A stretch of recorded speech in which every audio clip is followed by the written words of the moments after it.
Барлықтарыңызға сәлем.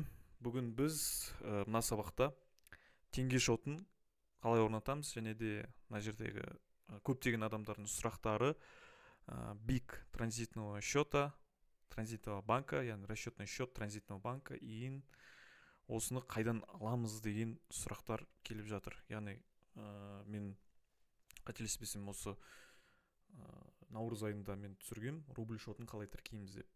Сол кезде рубль шотының орнына Wildberries өзгеріс енгізді, яғни теңге шотын қабылдайтын болды. Мына жердегі шоттар негізі өзгеру керек.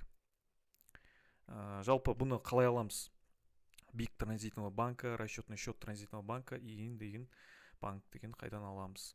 Мен өзімнің телеграм каналыма салып қойдым. Бүгін 2 маусым, яғни 2 маусымда мына жерде банк центр кредиттікі бар, биг транзитного банка Жусан банктікі бар, Халық банктікі бар.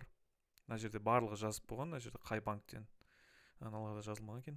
Мына жерде жазып болған, мысалы Халық банк Сбербанк арқылы алынады, Каспий банк, Райфайзен банк. Яғни бүкіл бұл жерде бигтер жазылған. Мына жерде өзгертіп қойын. Осы бүкіл мына жерде бигтерін өзгертіп, менікі өзгермеген, өйткені бұл жер тестовый, яғни тестілеу үшін арналған аккаунт, яғни селлер Wildberries. Соны өзгерткеннен кейін сіздерге тауар егерде тапсырыс түскен жағдайда апарасыздар. Апарғаннан кейін бір аптаның көлемінде, яғни сіздерге ақшаларыңыз түседі. Яғни клиенттің қолына түскеннен кейін бір аптадан кейін түседі. Қазір Wildberries апта сайын ақша аударып жатыр. Сол осыны өзгертіп өздеріңізге қолдансаңыздар болады, яғни игіліктеріңізге пайдалансаңыздар болады. Сонымен бүгін теңге шотын қою және де биг транзитного банка қою сабағы аяқталды. Барлығын өзгертіп алыңыздар.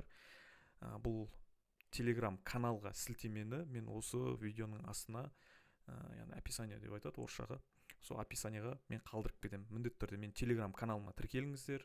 Сол жерде пайдалы ақпараттар беріп отырамын. Жалғыз Wildberries емес, Каспий бар, тағы да басқа да маркетплейстер жайлы көптеген ақпараттар беремін. Және де Facebook таргет жайлы, Google сияқты трафик көздерін туралы пайдалы ақпараттар өз каналымда беріп отырамын.